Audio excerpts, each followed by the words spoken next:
Hey peeps, we are back. We are talking the Real Housewives of Orange County, season 16, episode 12. Hey, before we get into the video, please do me the honors of subscribing to my channel, hitting the notification bell so you can always be notified when I post new content, hitting the thumbs up because that does wonders for my channel, and share. Thanks. So this episode is brought to you by attention-seeking Emily Simpson. Okay, this girl is really trying to keep a hold of that orange. She is really working my nerves this episode, let me tell you. So we start out this episode with Gina still drinking Heather's Kool-Aid. And let me tell you something, I am enjoying every minute of it. I understand her excitement. I have never ridden on a private jet in my life, but I would love the opportunity at least just once. So I understand her being excited about being on the private jet, traveling with Heather Dubrow, because we know she is always good for a 5-star trip. What is it that he wants, though? He wants to be equal partners in everything that we do. I bought the Hawaii house before I was married. Okay, so separate property. Yeah. So does he wants his name on? Yeah. Yes. Oh. Yeah. As an attorney, that to me sounds like I am ready to leave, but I would like you to pay me a lot of money on my way out, so please sign on the dotted line. Now, honey, listen, I'm gonna tell you right now, that is a no-go. Emily says as a lawyer, she has the feeling that he wants her to put his name on everything so that he can get out of the relationship and leave with some money. Honey, you do not have to be a lawyer to get the feeling. I absolutely would not put Ryan's name on anything. Ryan, Rye, whatever. No, sir. Because I think that he absolutely does want to leave her, but he wants that beach house. He wants that house in Hawaii. We're only 12 episodes in, and he's been to that beach house multiple times. I don't know if he has a little girlfriend down there that he really likes, or it's just a private place for him and his dog. I have no idea, but I wouldn't put his name on one thing. Not one thing, especially when their marriage is in the middle of pure chaos. And it seems to me that he might be promoting the chaos a little bit in order to get his way. I wonder how long he has truly been asking her to put his name on the house. We do see her later in the episode meeting up with Shannon and David's old couples therapist or counselor, Tina. And I said, no, ma'am. Tina, you didn't do that great with David and Shannon. So I don't know. And we did find out that this is her second round of therapy that she's had with Jen. And it was a little odd because Jen was trying to pretty much put it all on Ryan. And she needs to accept that she has some responsibility in the downfall of this marriage. She acts as if she is just this ultimate giver and that he's not giving anything back. But we don't really see her put as much effort into their relationship either. And she's very condescending when she speaks to him. So I think that if she really wants this relationship to work, she needs to look at herself also. Look within and see what you can do to improve the relationship. He needs to do the same. Personally, I think that these are just two people that have fallen out of love. They have grown, they have developed, they have changed. And unfortunately, in my opinion, I think that this growth and change that they have been going through is leading them in opposite directions. Heather takes this trip back down memory lane in Syracuse. She takes the kids there for this college tour, and this place was gorgeous. It really was. This place was beautiful, and it reminded me of my son, going on college tours and things like that.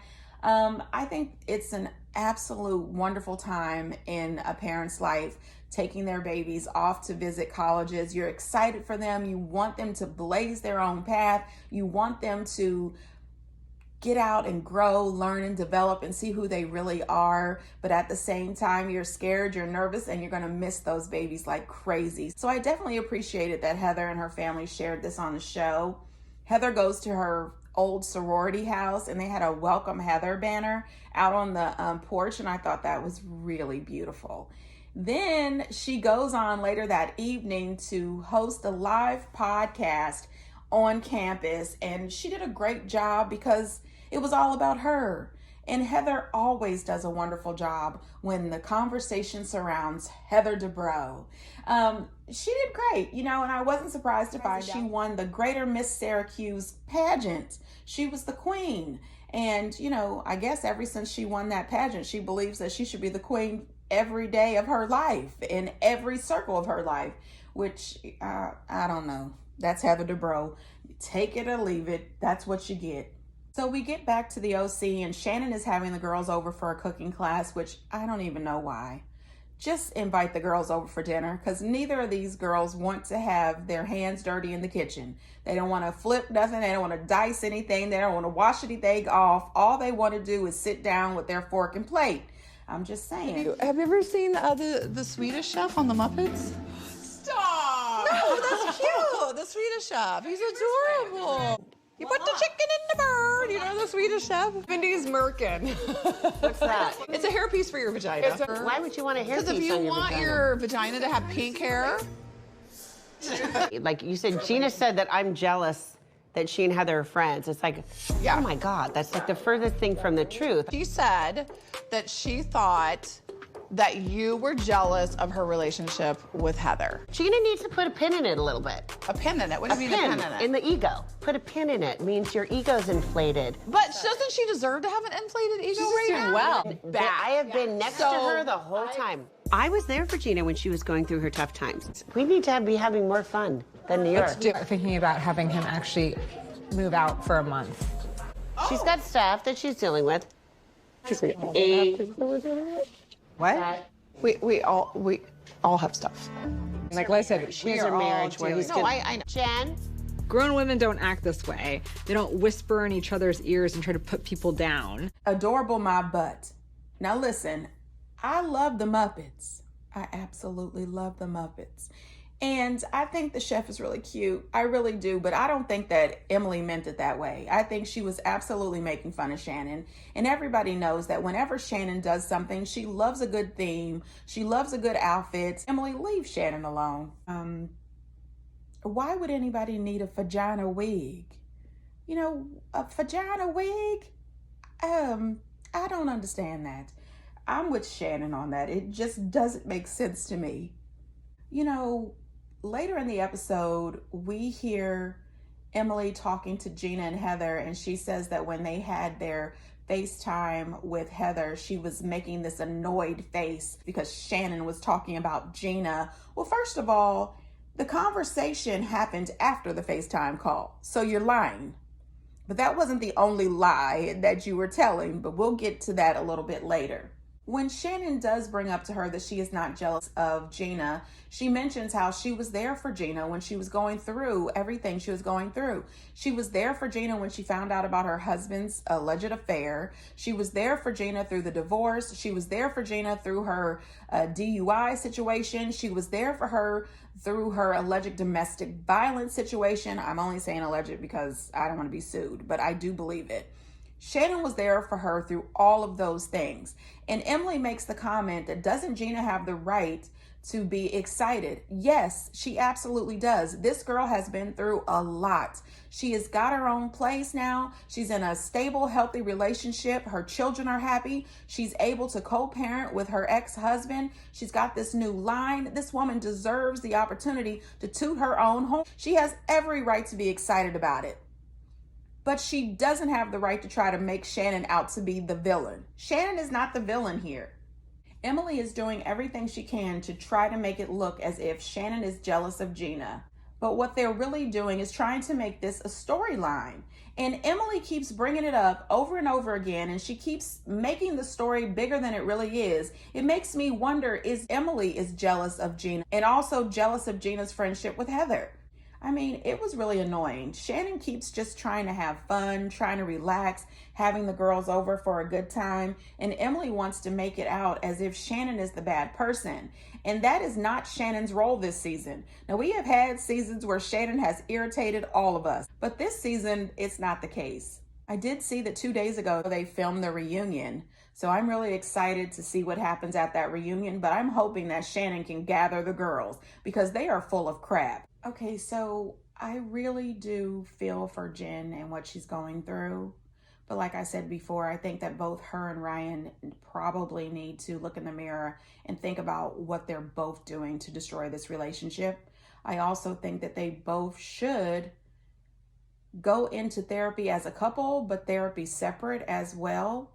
I don't know if it's the best idea to be separated for a month, but I can't really say what the best idea is because, like I've said multiple times, I'm not married. I don't know that dynamic. I really don't. You guys get down in the comments and let me know what you think. But I can see the pros and cons of spending the time together for that month and separating for the month.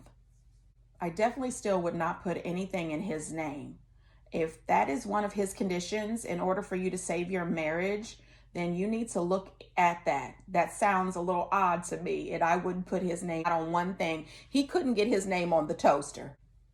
Now, Noella, in this, we're all going through stuff. I really need Noella to just go on home. You are a childish, immature woman. You really are. You have spent this entire season going on and on and on about Sweet James in nauseam. Every person deals with their situations differently. If she wants to go home and she doesn't want to sit here and have this conversation, allow her to go home and don't give us the sisterhood conversation. You got upset with her for tagging you in a tweet. I mean, seriously, you are not her sister, and I don't blame her for not wanting to sit around and talk about her relationship with you. I think that was just absolutely nasty, and I think that Emily was wrong for being a part of that as well. It was just a few seasons ago that almost every episode, it was about, Shane doesn't treat me fairly. Shane isn't showing me love. He's not giving me support. And we all listened to it and felt for you and realized that your husband is a bit of an asshole. We were all here for you, but you can't give the same respect to Jen. Girl, go on somewhere. I am ready for Emily to be replaced. Now, I'm going to tell you right now, if somehow the Bravo people came to me and said, Pia, who would you like to see on the next season of The Real Housewives of Orange County? I would tell him right off the bat, I want Tamra, I want Vicky, I want Shannon, I want Heather, I want Alexis Bellino, and 2 new housewives. That's what I want. Those are my people. Now, you guys get down in the comments and let me know who you would like to see next season. Later, they go out and get in the pool. You know, they're drinking. Shannon trying to get out of those Spanx. That woman is always wearing a good pair of Spanx. You know, Emily's in the pool. She's wearing her bra and panties set. Noella's in there with just her panties on, no bra. Shannon goes in with her chef jacket and her chef hats. And then later, you see Gina and Heather talking about Shannon doesn't have any pants on. You know what? The other girls are pretty much naked too. Why are you pointing out Shannon? Was Shannon the only one in the part of the video that they saw? Or is it's just a good thing for us to pick on Shannon right now? Honey, they had a great time, and so did Archie. Archie was out there in the pool having a good old time too. The next day, Shannon's place, it looked like she had had a little frat party at her house, and Archie was fast asleep, looking adorable. Anyway, she's talking to Noella on the phone, and she's asking Noella about those editables Heather gave her, and she was asking if she ate those. Noella did not say a word, and Shady Bravo showed us it was Noella that was eating them. I wonder why she didn't just fess up and say, girl, I had a couple of those. I don't know. Anyway, moving on. So Heather and Gina take Manhattan. And let me just tell you, it reminded me of Laverne and Shirley. The whole time that they were out there, I was singing the theme song. And I realized, I cannot believe this, but I know every word of the Laverne and Shirley theme song. And I watched that in reruns. I don't know. I'm addicted to old school TV. Give us any chance, we'll take it. Read us any rule, we'll break it. We're gonna make our dreams come true. They had a great time. While they were out there, Heather wanted to know, would Gina be happier if she was back in Orange County with Shannon, or is she happier there with her? And I said, oh, really? You want to know because you want to say that you guys had a great time. However, if Shannon says that she wants to have a good time, it's a problem. It's a competition. Why is it okay for you to ask Gina that question, but it's not okay for Shannon to want her and the girls to have a great time whooping it up back in the OC? Now, honey, let me tell you, then the rest of this segment is brought to you by Mommy Dearest. Okay, I felt the vibes, the spirit, the energy of Joan Crawford dealing with Heather's mom. Was it when I told you no wire hangers ever? What's wire hangers doing in this closet? I don't want to be rude, but That's how you set the table. Kettle 1 martini, very dry. A twist, please. And I'd like the ice from the shaker on the side. Very, very dry. With my parents, it's no substitutions. We'll have what's on the menu. I'll have the filet mignon. Medium rare. And I look at you. You were raised properly with ethics and morals. And people don't have ethics today. It's very upsetting. Don't drink that. I'm not, Heather, stop that. Oh my God, look at Shannon. You have no pants on. When she FaceTimed you, I might have been annoyed. That might have been what it was. Shannon brought up how she's absolutely, completely not jealous of the two of you and your relationship. Yeah. But I feel like when someone's over the top about how they're not jealous, they probably... Thou doth protest too much. I did bring up again. Gina needs to put a pen in it. I tell you all the time how beautiful you look and how you're glowing and you're so happy. To me, the phone call was more of a like, look at us. She kept saying it was a competition. Like she wanted us to have More fun. What I don't like is that there's this weird competitive, we're having more fun than you thing. Honey, now listen, Gina's parents are like me and my family. We will order what's on the menu. We might say, no tomato, please, but that's about it. You are not about to get us rearranging the entire menu, number one. Number two, if we ask you for a drink and you bring us back the wrong drink, we are not about to have a fit. We are not about to move the big salad fork to the other side of the table. It's not about to happen. I think that we see exactly how Heather ended up the way she is. Her mom, to me, was absolutely rude. Her mom was not giving me proper. She was giving me Karen. I don't think you have the right to tell this lady how this table should be properly set. She works there and she puts the stuff out the way she has been trained to set the things out. That was just wrong. And did you notice the way that Heather kept looking at her mom? You can absolutely tell that there is some sort of issue between the two of them, and I can understand it after seeing her mother. Yeah, I mean, I started thinking about it, and now I totally believe Jeff Lewis when he said on Watch What Happens Live that Heather is very dismissive and rude to waitstaff. I don't know if it's true, but I'm starting to believe it. I'm thinking that if the cameras are not around, she is just like her mom. Her mom just didn't care. Her mom was upset that Max didn't sit next to her. I think Max didn't sit next to her for a reason. If I was her, I wouldn't have wanted to sit next to Grandma either. Not the behavior that she is giving off. Emily, come on. The woman is just messy. Absolutely messy. And the whole time that she was talking to Jen when they were on that beach and she was telling her about the situation with Rye, I said, girl, do you know that she's going to share this with everybody else? No, for some reason, it just seems to me that Emily and Gina are trying to be Tamara. They're trying to fill the slot, but both of them can't even fill Tamara's seat. It's just weird to me. I did see somewhere where Emily said that she's thinking that her and her family at some point in the next couple of years will be moving to Salt Lake City, Utah. And I'm hoping that's not her way of trying to get on the Real Housewives of Salt Lake, because we don't need you, honey. We really don't. As a matter of fact, we'd like you off the Housewives altogether. Seriously. Shannon is not jealous of Emily or Gina. I think that they are absolutely jealous of Shannon's position on the show, and they would like to get rid of Shannon because they think that if they get rid of her, then they'll be the focal point of the show, and that's not going to happen. I don't know, you guys. To me, it just seems that Gina and Emily, they're trying to intentionally make Shannon look jealous, and she's not jealous. I don't think so. I think that Shannon is happy for Gina, but she doesn't like that Gina has been throwing her under the bus all season. You guys get down in the comments and let me know what you think. And until next time, bye.